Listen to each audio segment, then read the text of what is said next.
Welcome back, everybody. This is Rams Up, and we have a special episode for you, as we've been promising for it seems like a month. A Dodger episode. This is going to be all about the Los Angeles Dodgers. If you check out the podcast, we'll have some other Ram news on that, but this video cast is strictly the Dodgers, and I have Paul Walia, as you can see from his background, sort of a hardcore Dodger fan, and Tom Courts. He grew up in Southern California, so he's a Dodger fan as well. How you doing, Tom? What have you been up to? Hey, doing well. Just trying to get through these dog days of the NFL and get ready for the season, save up the energy, and obviously following the first place Dodgers and excited about their season as well. And you, Paul, you're an interesting case, a New Yorker that's a Dodger fan. So how have you been? What are you doing for the fourth? Well, I'm here in New York, the real home of the Dodgers, right? Brooklyn before they moved to LA. Just working on my barbecue skills. Already had a barbecue yesterday. Firing up the grill for today later on, and then getting everything ready for the 4th of July. So I'm excited. This is the last month of football. This is really the only football-free month that we have left. Yes, and by the way, I should mention I grabbed my 2 free tickets to training camp. I'll be down there in Irvine. At least that's the plan. I got 2 tickets to go to that. If it works out, I'll be there for 1 day at least. So let's get back to the Dodgers. I did the reverse curse a few weeks ago. I mentioned that the Dodgers were in trouble. That middle of the lineup just going to crap, really. But they have bounced back. So we'll talk through in a minute. We're going to talk through their entire roster, talk about our opinions on what they're doing right and what they're doing wrong. But let's get started with. I'll start with you, Tom. How did you become a Dodger fan? It's probably pretty simple. Probably pretty much like how I did. Yeah, I mean, just growing up in Southern California and just obviously gravitate toward the Dodgers. I really grew up with that '70s team that was had so much consistency of their roster. It's not like these days where things turn over. Although the core of the Dodgers these days has had some pretty good consistency, but back in the day, with our consistent infield and all the pitchers that we had and everything else, it was a good time to be a Dodger fan. And what is your Dodger fan? Sorry. What is your earliest memory of being a kid growing up in Southern California with respect to the Dodgers? Oh, I mean, just being out. We went to the ballpark all the time, and just being out there. That was really the enjoyment. It was just being out there watching them, and just the ambiance of a Major League Baseball stadium is it's so different from any other sports event.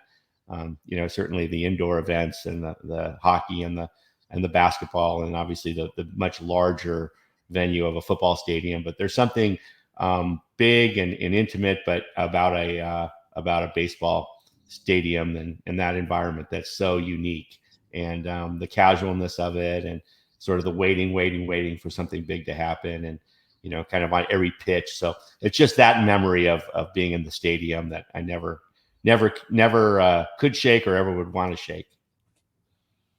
And Paul, can you tell us how you became a Dodgers fan without saying the 2 words Jackie Robinson? Well, the whole reason I became a Dodger fan was Jackie Robinson. I was going to Catholic school in Brooklyn. This was like in kindergarten.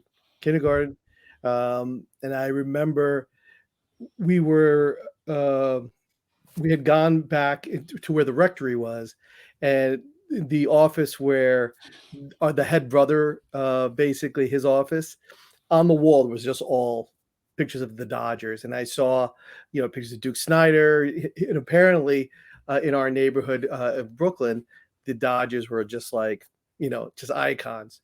So we were talking a little bit. I asked him a little bit about, who are those guys? And he told us it was me and 2 of my friends.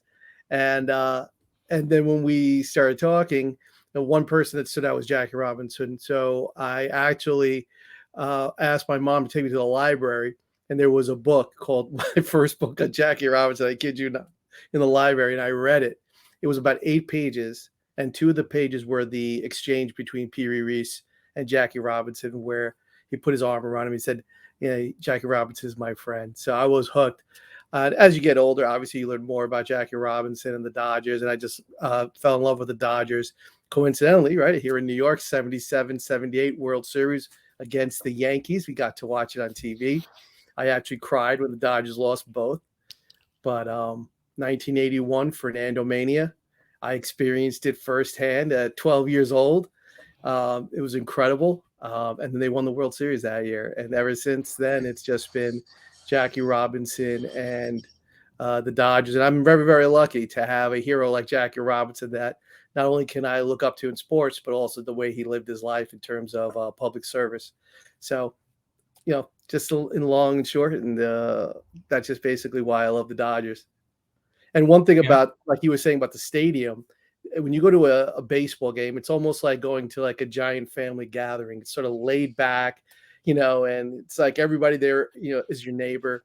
And I really like that feel. But, one of the things, first time I went to Dodger Stadium, I was just like, I felt like I was at home. For some reason, I felt like I was home. And every time we visit California, I always take the kids out to Dodger Stadium, and they love it as well. And it's been amazing. I always pick the Friday night family firework games. If anybody's ever had a chance to go to those, it's absolutely amazing. So, uh, love being a Dodger fan. Good stuff. Yeah. I mean, my how I became a Dodger fan, it's almost automatic if you grow up playing baseball in Southern California, which is what I did. You know the movie Sandlot? Um, Yes. that is kind of similar to, 2 or 3 years of my life. I mean, obviously it wasn't as glamorous as in the movie, but that's what we did. We went down to the local park and played baseball. If there were 4 of us, it was over the line. If there was 12 of us, we'd play a game where you can't hit it to right field, that type of thing. But I'd have to say my mom actually made me a bigger Dodger fan than I would have been otherwise. She grew up in Philadelphia, and when we moved to California, she just became a diehard Dodger fan and the biggest Vince Scully fan on the planet. My dad could really care about baseball, didn't care a hoot, but my mom never missed a game, never on the radio, on TV. She was always there. And I'll tell you about one of my earliest memories. I don't know if you guys did this. When I played uh, boys baseball, we had, I think, once or twice a year, the bus trips to the stadium. And, the whole league or whoever wanted to go anyways we'd wear our uniforms, I think just our jerseys, and we pile into buses and go to the stadium. And I just still remember, I think that's how the first time I went to a game might have been on a boys baseball bus, and that's one of my earliest memories. And as far as great memories, I was at the 1974 NL Championship Series game against the Pirates. The game Willie Stargell hit a home run that landed about 12 seats away from us, and I still to this day cannot believe my dad let my mom pull us out of school to go to a Dodger game, but she did. We played hooky and went to Dodger Stadium. I think it was a Wednesday. That scene in the Sandlot when he rounds third base, and then the next scene is him wearing a Dodger uniform. I still get goosebumps when I watch Oh that. yeah, yeah. But growing up being a Dodger fan, you couldn't have, it was everywhere. So you had the baseball bunch when Johnny Bench and Tommy Lasorda was the dugout wizard. That show, we watched the baseball bunch. There was an episode of the Munsters where Branch Rickey recruits Herman Munster to play for the All Dodgers. right, right. So it was everywhere. There was, you just couldn't escape it. Okay, so let's move on to at the end of this. I'm going to have some my first and 4 questions for you. So remind me to throw those at you. That'll be fun at the end. So let's take a look at what's going on with the Dodgers right now. The standings should be up to date. I know it's probably not the best font for this presentation, but in essence, it looks like the Mets and Dodgers are the front runners in the National League. The Brewers will trying to fight off the Cardinals. Padres, you got to hand it to the Padres, even though the Dodgers just seem to have their number. They've been without their best player all year, and they're still hanging. And I think we may hear from the Atlanta Braves before all is said and done. Um, Any comments on the standings? Anything we should discuss here? I mean, I just think this series with the Padres is huge, and the fact that the Lakers are, or, I mean, the Dodgers are starting to exert themselves, and a few of the bats are coming alive is a good sign with other guys coming back. So this was a good time to get right for sure, because if this went the other way, things could have people would have started getting a little nervous. Atlanta, we definitely are going to hear from them. That lineup is downright scary. That lineup from top to bottom is downright scary. There's a lot of firepower there, so we'll definitely hear from Atlanta. I guess we're lucky we have Freddie Freeman, and we'll talk about that that controversy with his agent here before we're done. So this is just the key stats from the key players that I threw together. This is a few days old. I think it's representative, though. Trey Turner has been tearing it up. From what I understand, I don't have the data. I did not dig for the data, but I was told that he is doing really well from that leadoff spot. And Freddie's been tearing it up. Gavin Lux, something that we're bound to talk about here before we're done, batting 8th and 9th in this so-called, what do they call it, the second or third leadoff spot? You guys know what I'm referring to there? Absolutely. Yeah. It's to me, and again, this is something that's probably coming from the data analytics upstairs, but I'm sorry, I don't get it. Mookie, and I think Mookie will be back this week, is my understanding. And Will Smith, is he the? Yep, pardon? this weekend. He should be back. Yep, before Colorado. Yeah. And Will Smith, is he the best hitting catcher in baseball? He seems like he must be at the top, near the top. He is probably for the Dodgers anyway, he is probably one of their best clutch hitters. He is just absolutely clutch. He's Jock Peterson-esque sometimes when he comes up with those big home runs. I love it. And then Chris Taylor, I always loved Chris Taylor. Now you look at these averages, what's really interesting, I should have mentioned this at the top. Chris Taylor is batting 244. And I heard someone during the game yesterday, I was watching a little bit of it yesterday or the day before, and they mentioned, it was someone, it might have been Taylor, someone, hey, he's only batting 245, 246. That's basically the league average at this point. It used to be 246, and you're like, hey, this guy's going to get sent down. But now the league averages are so far down, so much down that, Chris Taylor batting 244 really isn't that bad. But those bottom three, I don't know, Justin Turner starting to get it turned around a little bit, I guess. Any thoughts on these key guys or stats? Yeah, I was just going to say it's interesting. It always seems to be the way with the Dodgers is that there's a couple of guys who aren't performing in the at the beginning of the year or in the middle of the year, going to these extended slumps. And a couple of key guys. I mean, we've seen Bellinger now. He's been on the list for a couple of years in a row, and then other guys step up and to kind of take the take the pressure off. Mookie, had a horrible start and then just completely turned it around and not only with average but power, and but he's 275, 273 is not his, that's not the standard for Mookie, but yeah, it's interesting to see these. There's always a few guys that start slow or have a slow middle, and then we'll see what happens when they turn it around. But we're talking about the lineup and the fact that Robert sticks with these guys in their spot. He might move them around from 4th to 5th or 6th or something like that, but in general sticks with the guys and lets them play through it. And the fact that the team has so much depth to be able to do that is amazing. Obviously, both on the fielding side as well as on the pitching side, to be able to stay in first place despite having Justin Turner and Cody Bellinger and Max Muncy all low 200s or worse. And it's really quite a testament to the depth of the roster.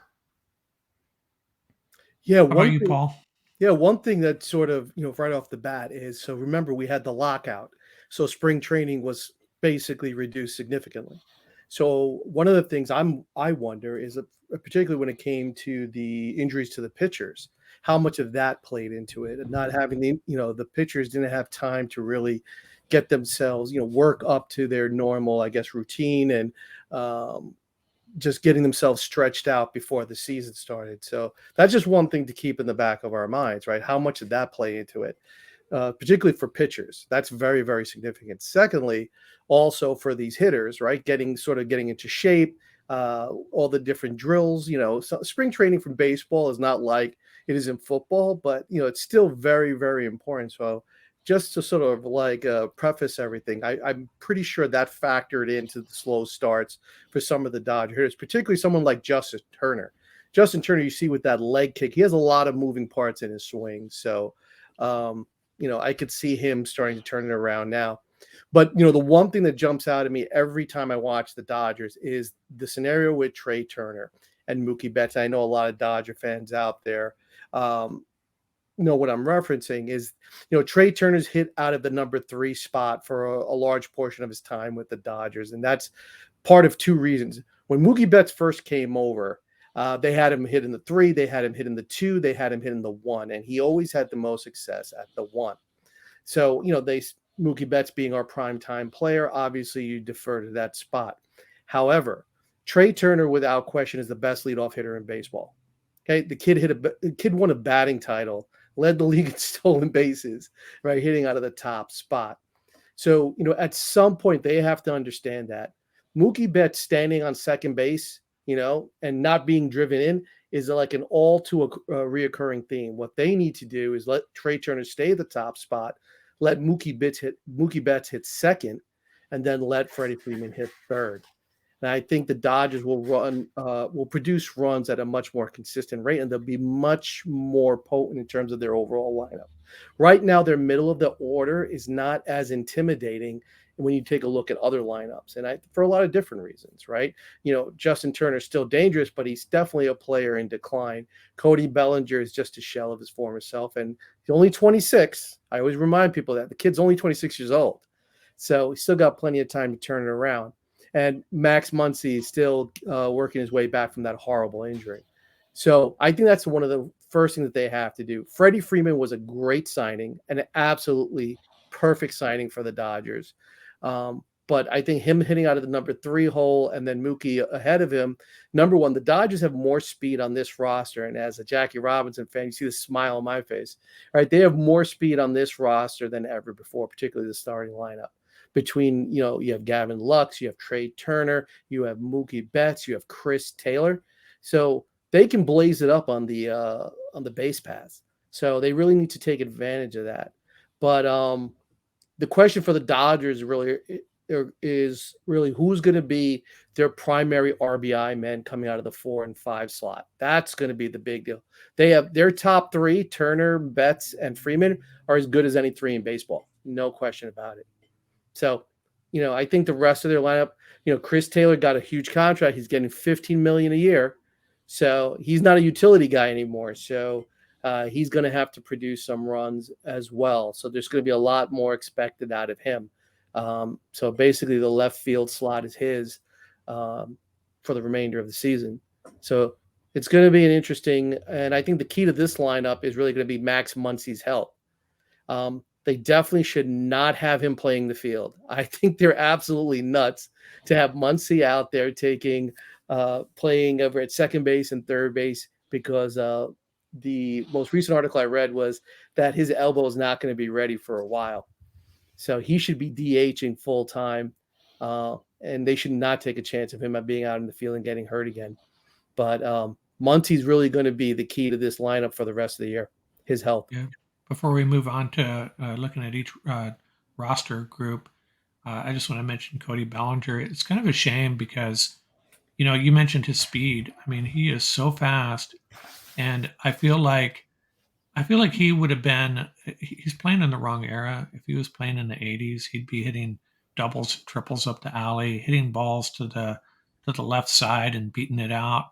But in this era, it's all about the home runs. And he still has a beautiful swing, but it's a big swing, right?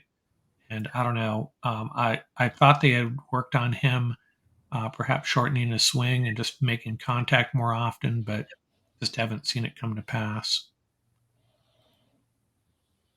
So these are the starting pitchers. I think this is the current rotation. Of course, Walker Buehler's out, and Dustin May, he's been hurt all year, and dare I mention Trevor Bauer, who I guess is now an ex-Dodger. But any thoughts on this rotation? Gonsolin, I mean, I think he's actually 10-0 now, right?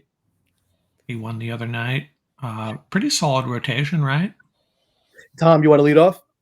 Well, obviously, the issue here is Walker Buehler, right? I mean, he's out until September at the earliest, and so that's a major blow, right? Essentially your ace at this point in time is gone for the majority, for the next couple of months at least, and they're going to be very careful bringing him back. So I can almost see back in with a start or two before the playoffs, and go from there. But but obviously Gonsolin and Anderson are the big surprises. Julio's had a up and down year, good ERA, a little bad luck here and there, but Buehler's the big loss. Kershaw seems to be throwing well, and then they're just going to have to go with some find another guy or go with some bullpen games and whatnot. They are getting a lot of. We'll get into some of the, I think some of the injuries and who's coming back to bolster up this crew. But the Buehler loss is the big standout. But and on the loss side, and then Gonsolin and Anderson certainly stepping up were huge surprises. Go ahead, Paul. And when you look at this rotation, and obviously losing Butane was huge, right? That kid is just, as the kids say, that kid is fire, right?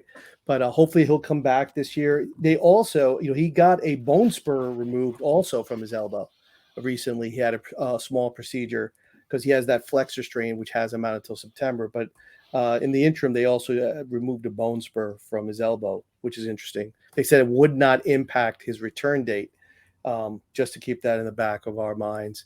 But when you look at this rotation without him, how important was it the Dodgers invested in their young players?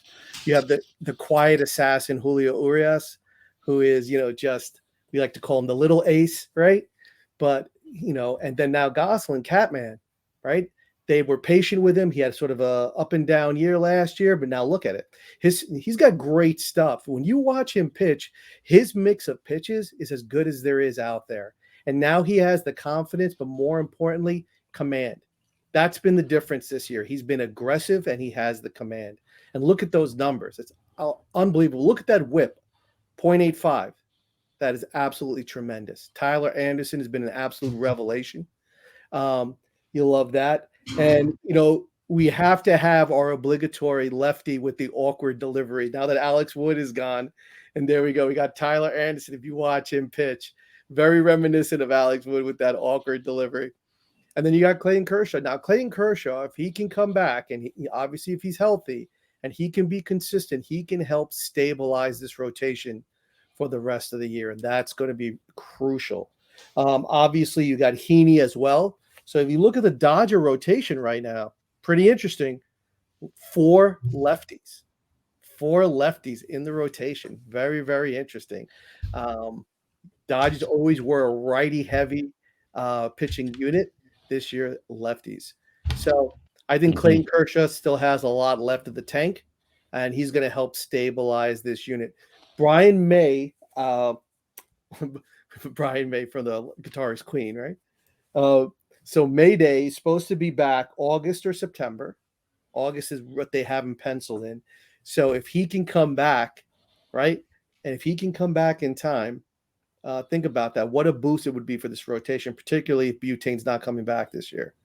So that's something to look forward to. Obviously, they can ease him back in. And if he's, anywhere close to what he was previous years, it's going to be huge for the Dodgers. So keep our fingers crossed that Butane is back. But if not, May might be available to us as well. Thoughts, Tom? Yeah, I Anything mean, to I add? agree.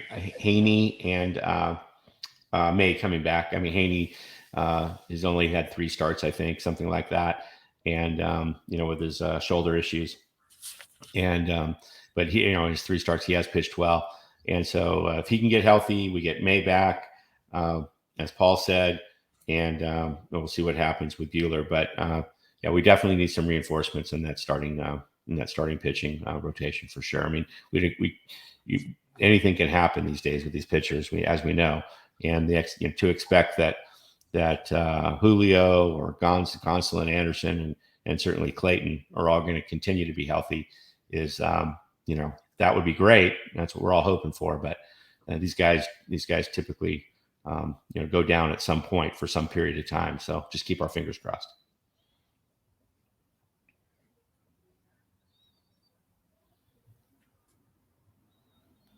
Oh, you're on mute, Mark. Oh, sorry there. We'll get to the injuries here. We really covered this pretty much already. Mookie's coming back very soon, probably this week. Dustin May, my understanding is he's getting closer, and he'll be a big addition to the starting lineup, starting rotation, right? Walker Bueller, we talked about him.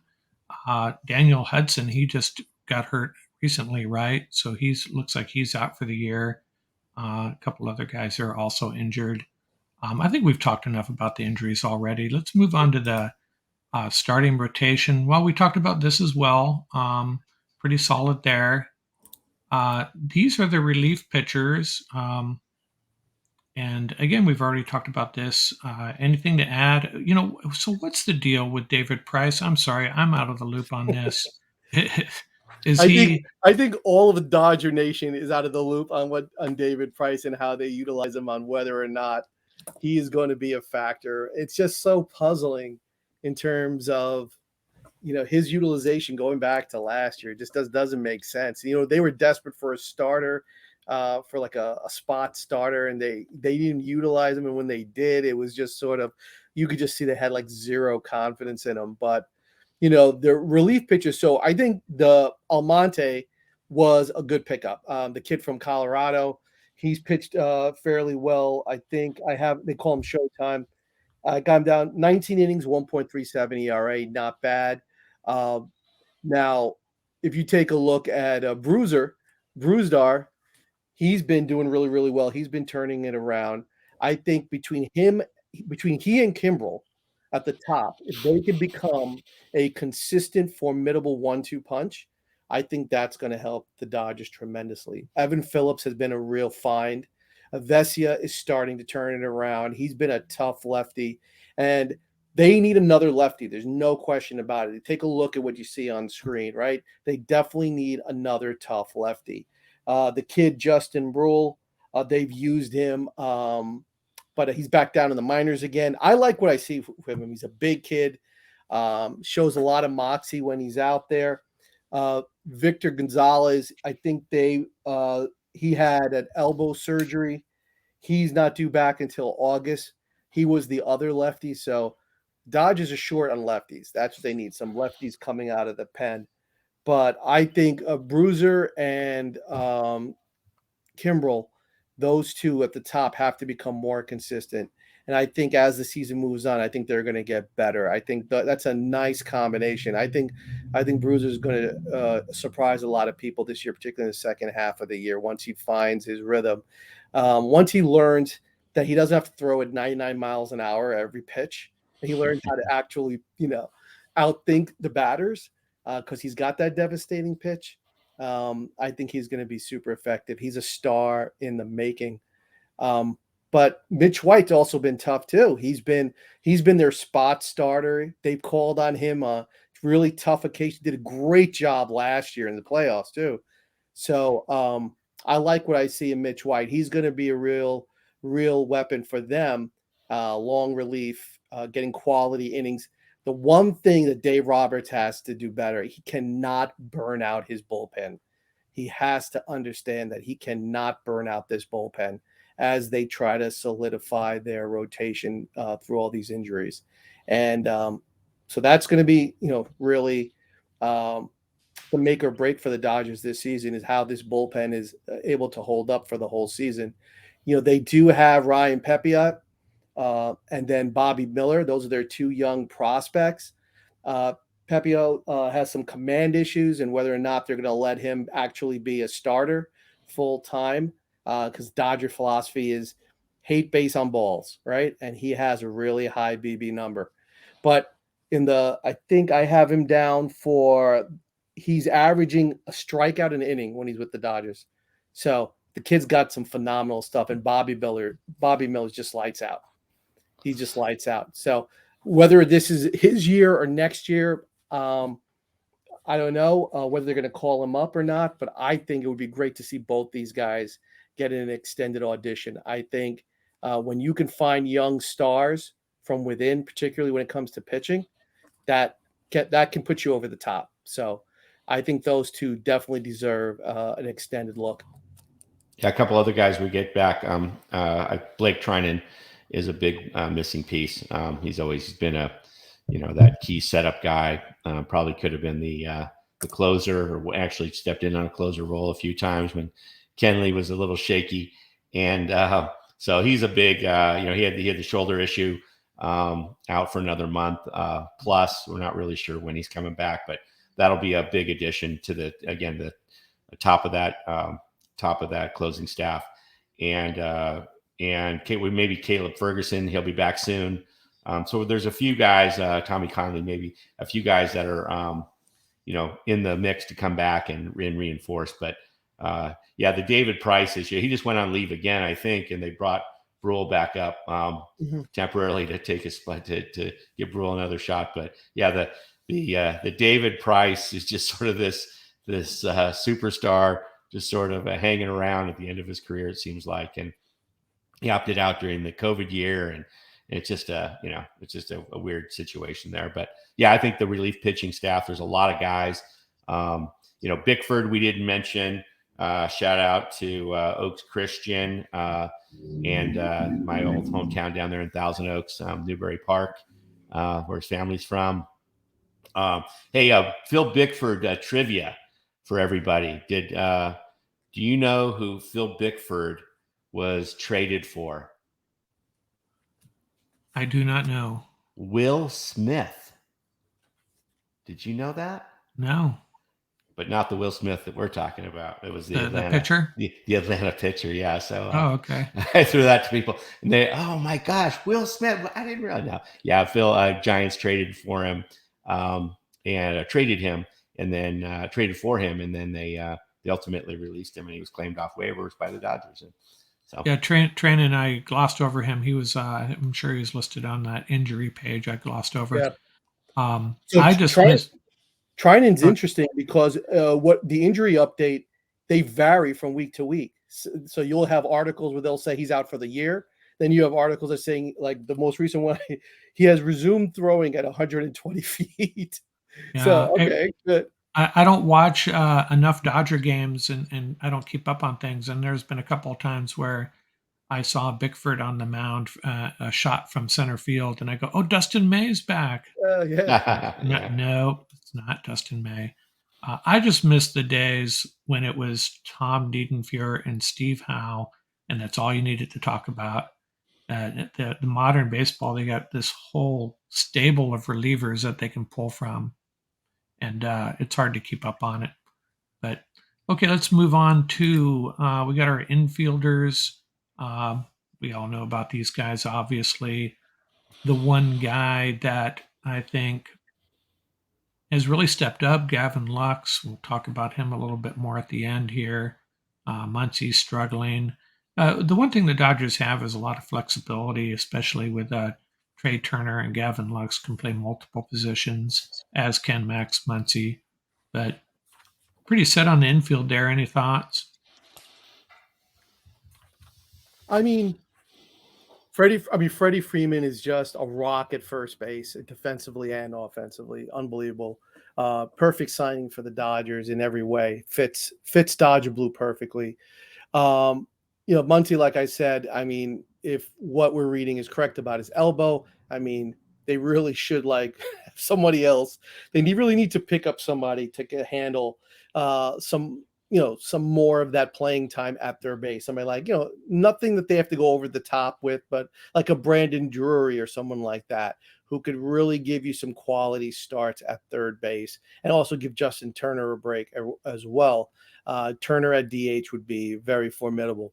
But yeah, and as for you were saying about Gavin Lux, I mean, this kid, listen, there was a lot expected of this kid. They said early on they weren't going to trade him. He was their top prospect. They wanted him in the organization. They gave him a shot at second base. He's been rock solid in the field. And to your point about where he's hitting in the lineup, think about how valuable it is. When before the DH, right, it was flip that lineup, right? Get the pitcher out, right? Get it back to the top of the lineup. If you can get that hit so that the pitcher's spot is out of the order and not leading off the next inning, that was a big deal. But now with the DH, you have to have a table setter at the bottom of the lineup. So that's where Gavin Lux has been really, really formidable. So you're okay with him batting at the bottom? Absolutely. So if you look at his slugging numbers are down. There's no question about it. I think he's like 398 or something like that with the slug. But his average is rock solid. He's getting on base. He's got a great clip when it comes to his OBP. So what that means is he's getting on base. He's clogging up those base paths. Listen, when you get runners on base and you force those pitchers to pitch from the stretch, it makes a big deal. Really does. And that's the part of the ins and outs of baseball that sometimes people overlook. So your point at the top of the segment was spot on. Having him down there is really, really more valuable than people realize. And listen, he's a quality kid. They love him in the clubhouse. Every Sports Center shot is of Gavin Lux doing something that's got somebody in the lineup cracking up or something like that. He keeps it loose. He's like Kike. He reminds me a lot of Kike. Now the Kike, we should have still had him here, but that's an aside I'll talk about later. Kike should have been a Dodger for the rest of his career, but he's like Kike. He keeps the clubhouse loose. So does Hanser Alberto. That's his major contribution because Alberto can't hit a lick. So, but he's a utility guy. We also have Kevin Pillar too, as an outfielder who has like a very similar role as a utility role, but also a quality clubhouse presence. So I like this group. I definitely think they need to pick up somebody, like I said, like a Brandon Drury, who could help out at third base a little bit more. They have a young prospect we'll talk about probably later. But I definitely see that, Muncy's what I'm always worried about is him playing the field, because every time he plays the field, he winds up getting hurt. So you need to save him from himself sometimes until he's fully healthy. Anything to add, Tom? Yeah, the loss of Rios was a big blow, I think, earlier on that third base spot, just because, like you said, Muncy and Turner both have already been mentioned in this podcast as great candidates for full-time DH. We obviously can't do that. Not only that, but that's not the Dodger way, right? The Dodgers are set up to rotate guys, have guys like Lux and Muncy who are very flexible in where they play, infield, outfield. That role that you're talking about Kike and Chris Taylor have played historically, and then get in with the DH now. The National League, the ability to give those guys a day off but still hit. They used to get them a day off and then they'd pinch hit. That was more typical. And so there's any talk of a full-time DH is not something I believe that this team wants to do. So I think Max is going to have to continue to play in the infield, and Justin Turner is going to need to get spelled. And to your point, Paul, who's going to do it? And so I think I agree. I think bringing in another utility infielder / third baseman would be a big help. And Rios, according to the most recent update, he's out until after the All-Star break. They have confirmed grade 3 or 4 hamstring tear. Yeah, that's a massive power loss right there. Yeah, and that third, and to your point, that third base. that third base spelling for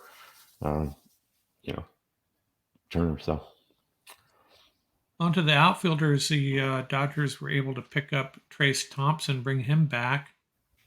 He's already contributed some.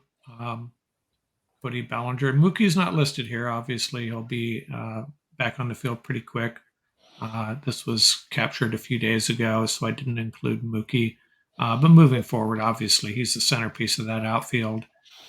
Chris Taylor and Cody will be rounding out the outfield for the most part, I assume, through the rest of the season, barring injury.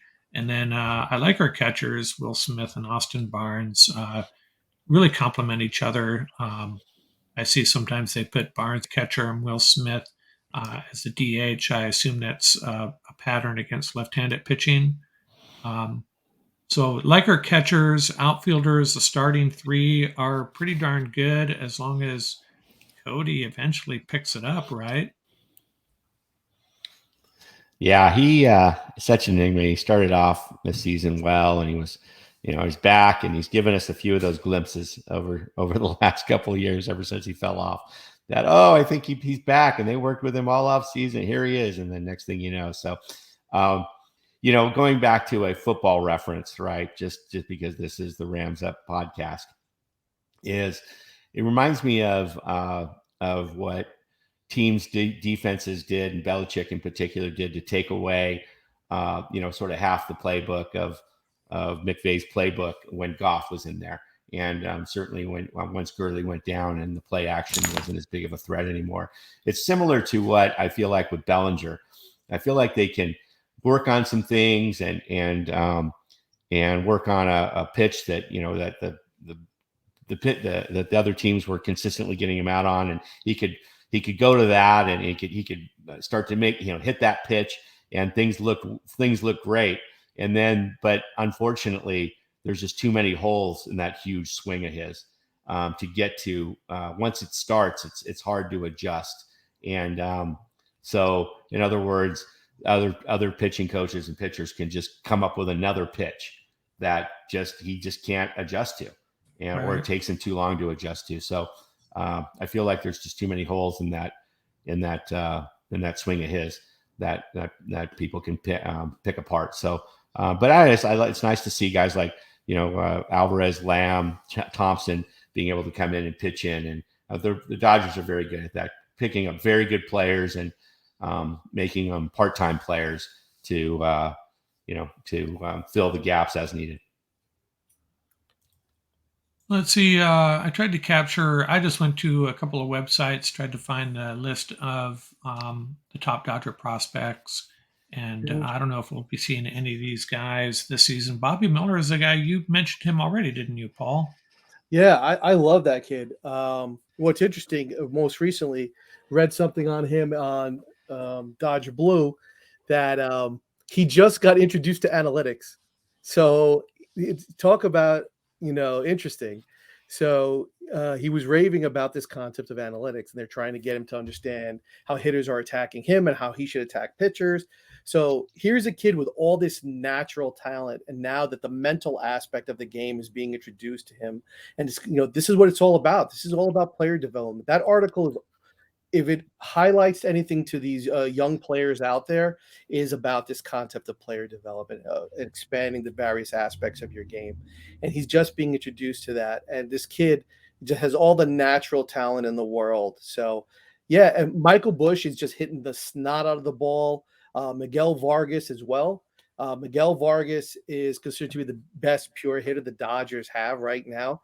That's close to MLB ready. So, interestingly enough, they have him listed as a third baseman. He has some deficiencies in the field, but would love to see his young bat in the lineup sometime, just to get some seasoning. The kid's, looks like he's ready to play. How much more is he going to learn down there in AAA?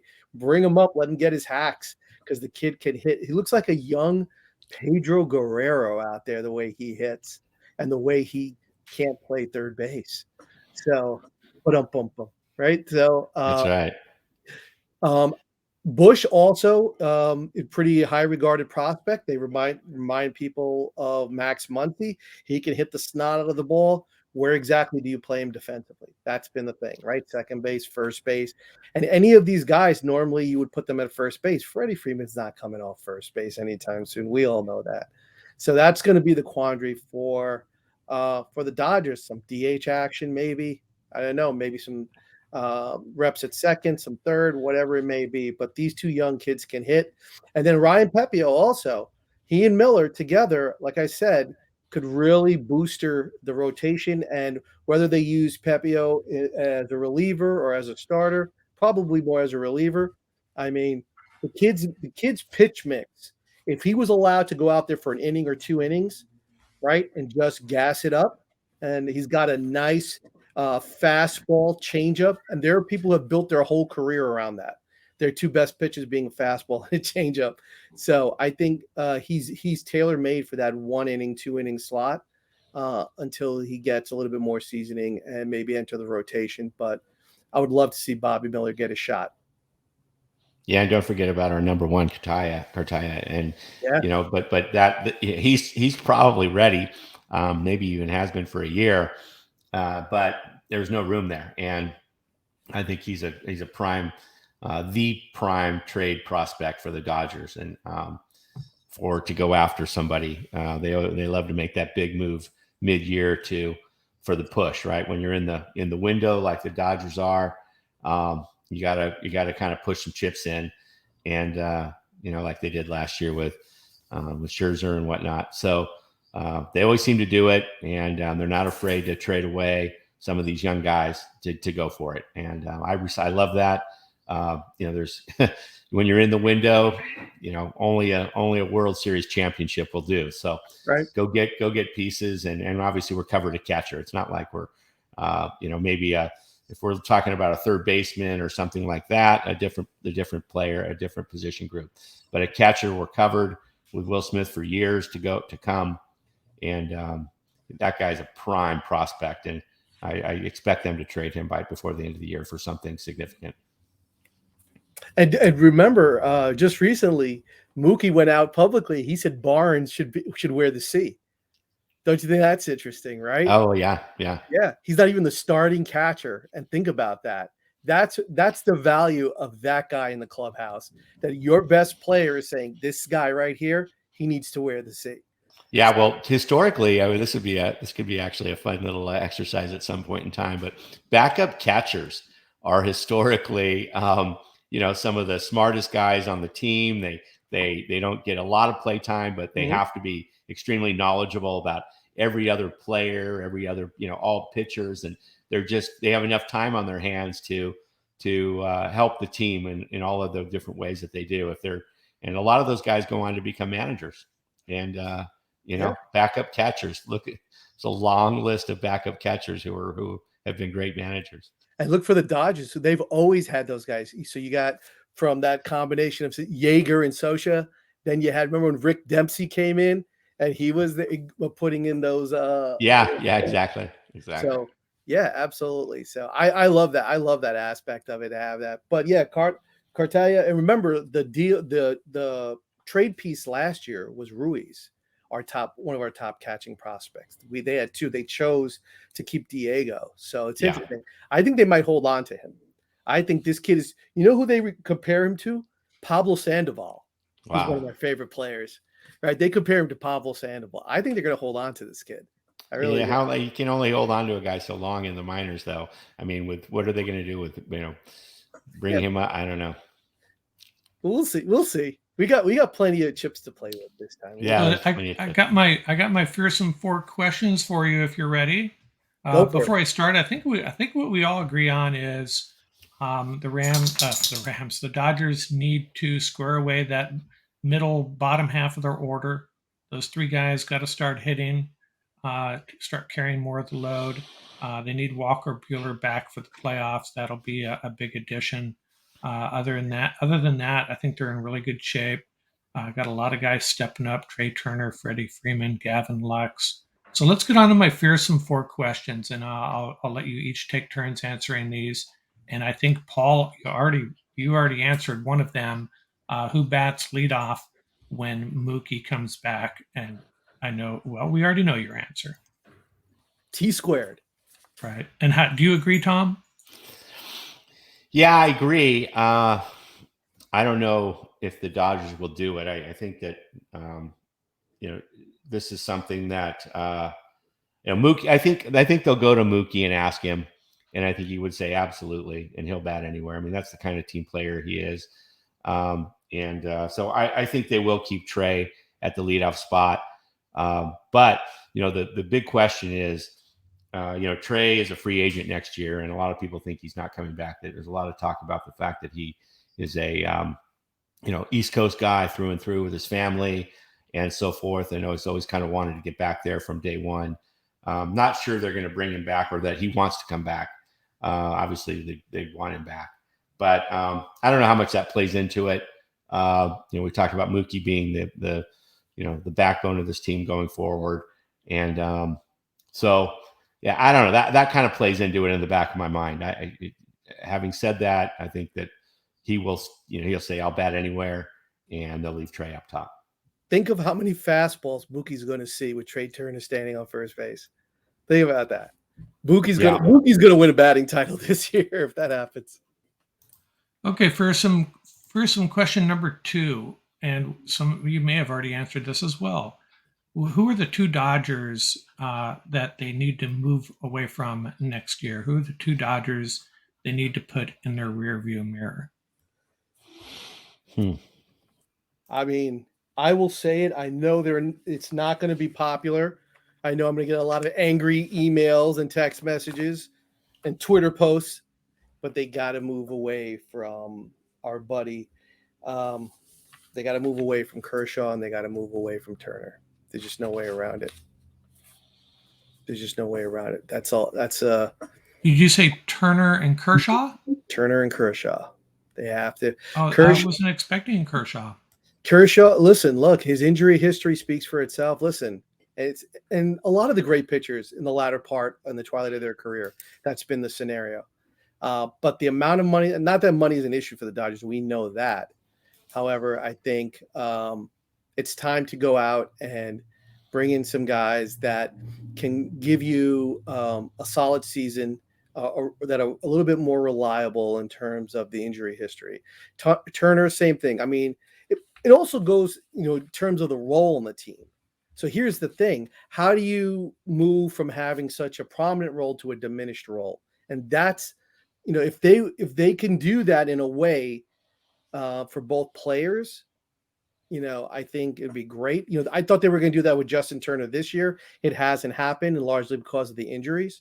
But yeah, I think at some point they're going to have to move on. Yeah, and Tom. Yeah, with respect to Kershaw, I mean he's on a 1-year deal. I think this year it's 15, 17 or something like that. It's pretty. I think he's after getting that World Series win. I think he's just sort of going to play it out. I don't think he might end up going back to the Rangers or something to play near his house or for a couple of years like a lot of these guys do and just be home more. But I think he can stick around, and he's clearly sort of this elder statesman leader. He's the guy that spoke up against Freddie Freeman, and so I can see him sticking around on a year-by-year basis, and then at some point, kind of having a couple of years in Texas just to draw some fans out there, and then come back for a 1-day contract or whatever they do, so he can retire a Dodger, something like that. But I don't think Kershaw's the guy. He's not costing very much, and he's means so much to the team, and he can still pitch a little bit. So I think, but I do agree with the Justin Turner. It is time to move on. He is clearly in decline, and then the other guy I would say is Cody Bellinger. I mean, we can't have a center fielder hitting 220, and no matter how good he is defensively, there's a lot of very good defensive center fielders. And they can hit, 260 or 280 and so forth. So I see that I can see the Dodgers moving on from Justin Turner and Cody Bellinger. Bellinger's on a 1-year deal too, $17 million. Yeah. And Yeah, Brian Reynolds is available. And I'm surprised neither of you mentioned Max Muncy. That would have been he would have been top of my list. But Okay. For some question number 4, will Trey Turner be a Dodger next year? I think I answered that one already. I'll let you go, Paul. So here's the thing. Turner's making 21 million now. That's the issue. He's making 21 million now. How much higher are you going to go to keep him on the squad? So if you think about it, so defensively, regardless of the offensive part of it, with Taylor, Bellinger, and Betts, I mean, you could argue that's one of the top defensive outfields in baseball. No question about it. Now you got Freeman, Lux, Turner, and whoever our third baseman turns out to be. Let's say it's Turner for now, right? So if you think about that, that's a rock solid infield as well. So the thing is, I love Turner. The issue is, and the Dodgers, and this is more of an internal discussion, is are they going to utilize Turner the way that it maximizes his skill set offensively? You're starting to see a little bit of the frustration on his face too, and in his play and his body language. I don't know if you saw the exchange he had with the reporter about remember that game where he misread a double. Freddie Freeman, I think, hit a double and he misread it and he wound up only at second base. So the key is, if he's not that type of player that they feel is going to fit into their system moving forward, then they need to move on from now. Interestingly, the one player that I love, the reunion that would get Mookie Betts supercharged, not that he needs to get to, Xander Bogaerts. Think about that. Let's talk shortstop action for a little bit. What about this? So you got TT, right? He's in the last year of his deal. Bogaerts technically is in the last year of his deal, even though he's signed to 2025. He's allowed to opt out. Now, the only downside to this is Bogaerts is a Boras client, and we know how the Dodgers feel about Scott Boras. So, however, you never know. For a rental for the rest of this year, that trade makes sense. If they know they're not going to stick with Turner moving forward, go get Bogaerts. Put him in there. That kid can hit in 3 slot, 4 slot, wherever you want to put him. He will carry your lineup. And think about all the guys in front of him: Freeman, Betts, Turner won't be there. But think about your 1 through 3. That's just mind-boggling. So I personally think the issue is going to be is how much more can you possibly give Turner if you're not going to be able to utilize him the way, like, legitimately every year, annual batting title, competitor, that type of thing. So, it's leading the league in stolen bases, leading the league in on base percentage, that type of thing. If you're not going to utilize him that way, then don't sign him, because it's not going to work. And it hasn't worked. It hasn't really worked. So, but the Xander Bogaerts thing has always been on my mind, thinking if they did that swap for the rest of the year, like they've done before as a rental, and then work on, you might want to sign him. You might want to sign him and keep him at sure. The kid, I think he's only 29. He might be 28, I think, 28 or 29.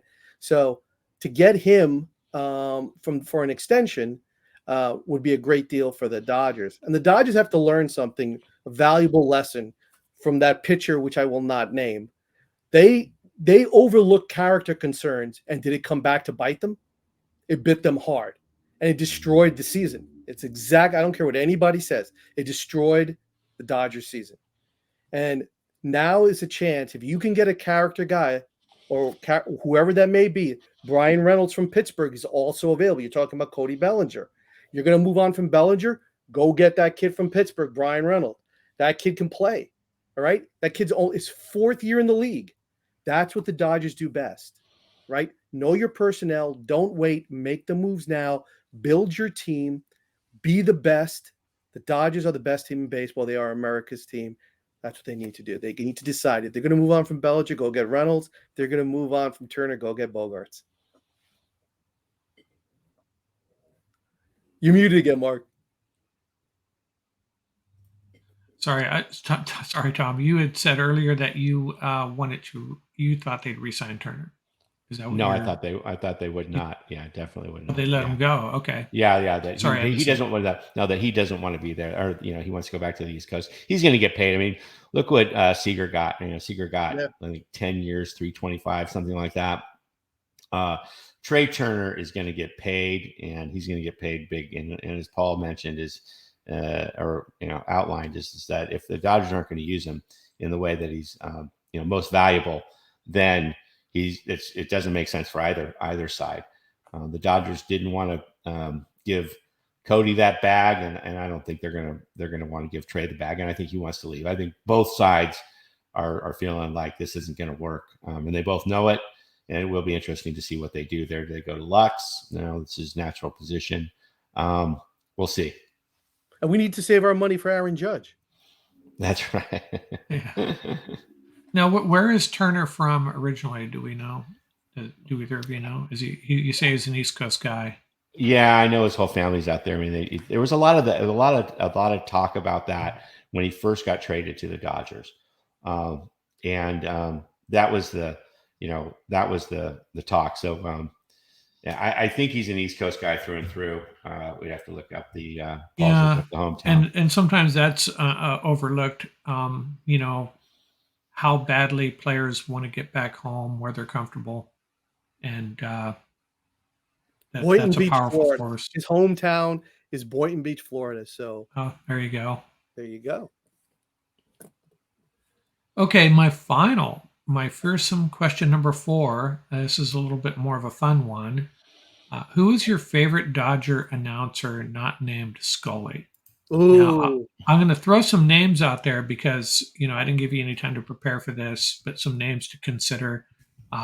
2 names that I would consider would be going way back. I don't know if you guys remember Jerry Doggett, who was awkwardly excellent. Ross Porter, who was kind of the opposite of Jerry Doggett, right? He was like formulaic, but spot on, always on, just tons of information. Then there's the more guys that I call color commentators: Rick Monday, Oral Hershiser, Eric Karros, and then of course Charlie Steiner. Who wants to go first here? Tom, go ahead. No, you go. You go ahead. I personally love Rick Monday. Rick Monday is my guy. I love Rick Monday. I think he does a great job. I also like Davis. I think he does a really good. Who's he paired with now? I think they got him with D Train, right? With Willis, right? They have him paired. I think he does a great job. Those two together would be amazing. Monday's got all the stories. That's what cracks me up. Rick Monday's got a story for every scenario that happens in baseball, no matter what's happening. But Monday would be my favorite. I would say Rick Monday's my guy. How about you, Tom? Yeah, I mean, I got to give a shout out to the Spanish Vin Scully, Jaime. Yeah, Jaime, right? Yeah, obviously didn't listen to him much because I'm not fluent in Spanish, but I really like Oral in there. A lot of people don't like him. Just as but I like him. But I would have to say, just going back to the days, Jerry Doggett and Ross Porter. I mean, they were the guys and that were there forever. And that's who I grew up with. So, those are the guys I like a lot. Yeah, I like those guys too. And I'm going to throw in, and I'm a little biased here because I pinged my brother, who is the biggest Dodger fan I know. And he said he loves Eric Karros. So I'm going to echo that. Just tons of information as well. And, I'm going to make... Don't overlook Nomar. Don't overlook Nomar. Right. Great. I love when Nomar's in there. But the one thing I will say about Dodger announcers that I really appreciate is especially, the main guys, Rick Monday, Vin Scully, Jerry Doggett, Ross Porter, all those guys, they are so fair and so balanced. And they never really are derogatory towards the other team. They call out great plays. They call out bad calls that go the Dodgers' way. That's my perspective, and that's what I've seen. And then I listen to a Padre or Giant broadcast, and it can be entirely different sometimes. You can just sense, they're homers. I guess that's what I'm saying. I don't think the Dodger announcers are necessarily homers. at least compared to the other broadcasts that I've listened to. I You will guys, say I will go say this ahead. about Oral, and I will shout out Oral. Oral is clearly a Dodger fan when he does a Dodger game. That's the way it should be. And that's the way it should be. So I will say this about Oral. Shout out to Oral. He is clearly a Dodger fan when he is I, doing a I Dodger. don't think I've heard him as much as the others. I mean, I grew up with, like Tom probably did too, Vince Scully and Jerry Doggett, uh, and they were such a pair. You know, They're such a fair. they were classic. And then I Ross Porter. Here's a follow up to your fearsome 4.5, I guess we'll say, is okay, which current Dodger would make the best announcer? Which current Dodger? Yeah, would make the best announcer after his career's over. I don't know about, who has the best voice and is the most articulate, but I'm going to guess Austin Barnes based on the conversation you guys had already about him. I'm just guessing. I'm gonna go with. Hold on. I'm gonna go with. Oh, I know who I'm gonna go with. I'm gonna go with Max Muncy. I'm gonna go with Max Muncy. And the more I think about it, I've heard Clayton Kershaw interviewed, and he is very articulate, so he would probably be a good choice too. You know who I used to love because he was one of my favorite pitchers when he was with the Dodgers, but I don't know what happened. Jerry Royce. When Jerry Royce used to do the game, oh, right. I was a big Jerry Royce fan. It's funny you mention him because in preparation for this, I mentioned that National League Championship Series game I went to in 1974 against the Pirates. You know who the losing pitcher was for the Pirates? It was Jerry Royce. It was Jerry Royce. Right. That was his pre-Dodger days. You had an answer in mind, I assume, already, Tom. Oh, I didn't. I just thought of it as we were talking, because we were talking about a lot of Dodger players and so forth. I'm not sure a lot of people could have predicted Oral would be as good as he was. A lot of these guys, sort of this, more of a staid guy. I don't know. I was just looking at the. I think Justin Turner. I'm going to say. Oh yeah, Justin. I'll bet you he would be. I'll bet you he would be. He always has a big smile on his face. He has a lot of energy. Obviously, he's a smart guy. He's been through a lot. And obviously the beginning of his career was, the down years of the Mets and whatnot, and then came back and became an All-Star and a World Series champion. And he just seems like a fun guy who's smart, affable, and would really connect with an audience. That would be my pick. The Kiki Hernandez is really the answer to the question. Kiki is destined for the booth. That kid in the booth, I'm telling you, ratings would go through the roof. And and he has the Spanish. He has he can, he's bilingual. He connects with the huge baseball Latino audience. That'd be great. Absolutely. Yeah, and he's an old school ball player. That's what I loved about him. That's what he is. He's just a ball player, right? And Mookie would be great in the booth as well. Mookie would be phenomenal his personality in the booth he would be great. Yeah, that's a good point. Yeah, I love that. That's a great pick. Okay, any last thoughts? I'll let you go first, Paul. What focusing on how you think the season's going to play out, who they might face in the playoffs, how's the story going to end the 2022 Los Angeles Dodgers? I think, with all the injuries and everything else, the Dodgers have to be patient. If you look at the standings, right, and you shouldn't go just by the standings, but, this team is just beginning, just scratching the surface of their ability. I think they're a rock solid squad. What I do like about this season, and if you remember when they got Mookie Betts in spring training, he called out the team. He said the atmosphere at spring training was not conducive to winning a championship. And they turned it around. They were a much more aggressive, dialed-in team in the beginning of this season, right? That was Mookie Betts. The beginning of this season, Roberts went on record. He said, we're going to win the World Series, right? And I think that was a good thing. I think he needs to set the bar for himself. He needs to set the bar for this team.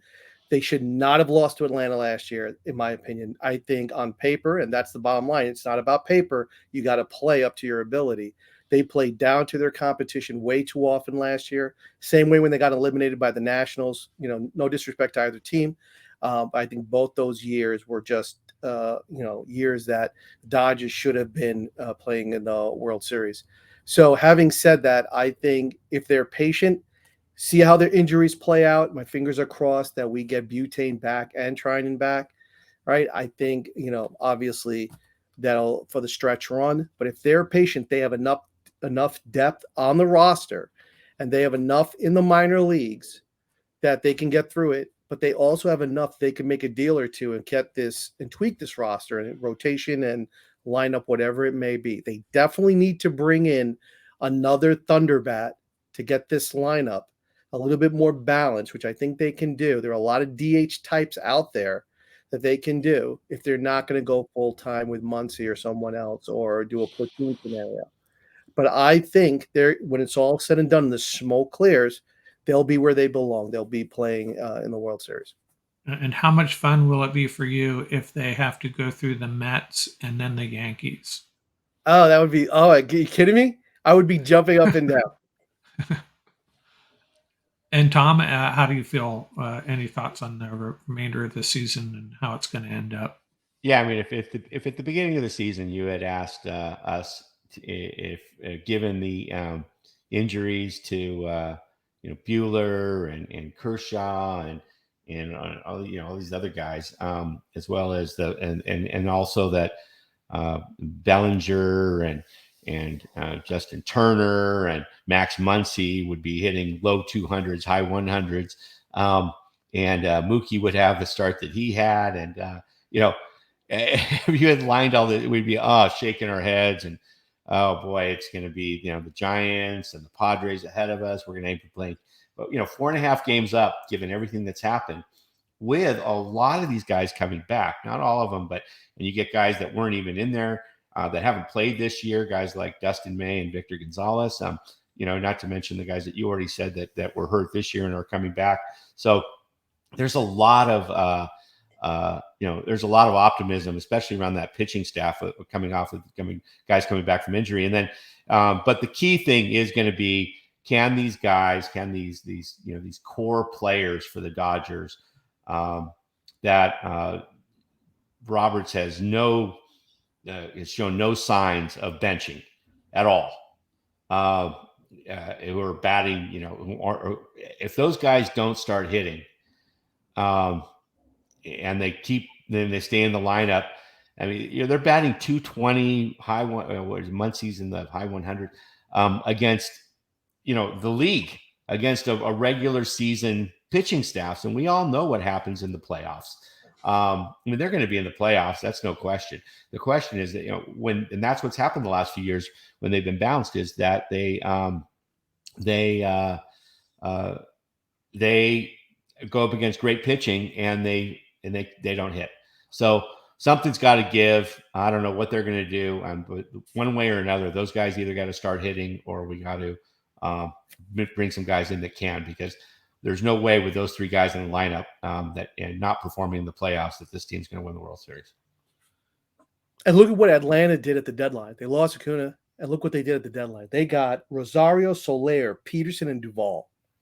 They changed their entire lineup, and they got guys that were clutch. They said, we will win in a clutch situation compared to other teams, and that's exactly what happened. There were too many times, again, in that Atlanta series when the Dodgers did not deliver in the clutch on both sides of the ball, pitching and hitting. That dynamic can't happen again. That has to change. The Dodgers are way too talented, and these guys are way too seasoned. These are veteran guys. So it's one thing to, and Jock Peterson's a great example. His numbers in the regular season are pedestrian. But when you put him in the playoffs in those clutch situations, the kid delivers. And that's really what has to happen. I think, Tom, you're spot on, is that the Dodger leaders have to play like leaders when it's crunch time. It's been too many times we made excuses for them. And that, at this point, the Dodgers have built their roster to the point that they have enough talent on that roster that we know that we're saying that we're going to get into the playoffs, right? We know that part. Now the next part of that equation is when we're there, we can't be the ones that are coming up short in clutch situations. That can't happen. Right. That can't happen. It's just the bottom line. Yeah, it'll be interesting to see how it plays out. It'll be. I'm hoping the Giants don't make it into the playoffs. They still have a chance. They're kind of hanging there right behind the Padres. I'll be happy to see the Cardinals not getting into the playoffs. Uh, it'll probably be the Dodgers and Mets down. It'll probably come down to the Dodgers and Mets and maybe the Braves, right? And I haven't looked closely at how those matchups would go down. Um, that's something we'll have to look at a little closer, maybe another episode when it's maybe we have a clearer picture of what these matchups might be. The Padres could be in there too, right? If the Padres are win that wild card game, they'd very likely just roll right in and play the Dodgers, right? Yeah, Which should be in the Dodgers' favor. absolutely. They've dominated them. I saw a stat this year that the Dodgers have won the season series against the Padres. This would be the 12th year in a row. So I know that I live amongst many Padre fans, and their hatred of the Dodgers is just like so obvious. It just it's pretty funny because I don't Garvey think that Garvey finished out his career at San Diego. Remember? Yeah. right. And I don't think Dodger fans really feel that way about the Padres. They're just another team. But Padre fans, man, they just would love to knock us out of the playoffs one year. I will. Okay. I will say this though: it has always hurt me that Sosha Baker have never coached the Dodgers. Yeah, I know. Isn't that? It's always you think about some of the ex players we've had. Those guys have never had a shot to coach the Dodgers, and they would be perfect. Yeah, and Dusty Baker, if you'd asked me who my favorite Dodger was of all time, Baker, yeah. well, number one would probably be Billy Buckner, but Dusty Baker would be a close second or third. Yeah, And Paul, we don't need to ask you who your favorite Dodger is of all time. Jack. Well, I did like. I would say Fernando. Reggie Smith was one of my favorites. I love Reggie. Yeah, right. Reggie. Well, Reggie. So he talking about trivia. You guys were throwing that trivia thing. He was the guy that they caused the brawl. Steve Garvey got mad. I forgot who it was when I think Steve Garvey was getting too much press, and I forgot who it was. Don Sutton. Don said that Reggie Smith is the heartbeat of our team, not Steve Garvey. And it was against the Mets. That's why I remember. It was in New York. It was in New York, right? And they got into a fight in the dugout, and I remember that to this day. And Don Sutton had a tearful apology that he couldn't believe it happened. And yeah, Steve Garvey was kind of like the Kurt Warner of the day, his wife was a little bit too much in the limelight to some people's liking. He was just too perfect in a lot of ways. I had no problem with Kurt Warner or Steve Garvey, but I think some people did. It just rubbed people a little wrong for whatever reason. And the Penguin, Ron Cey, is right. One of my favorite players. Those are the four, right, that had the 30 home runs: Baker, Cey, Garvey, and Reggie Smith. I think that was at the four. Yeah, I think so.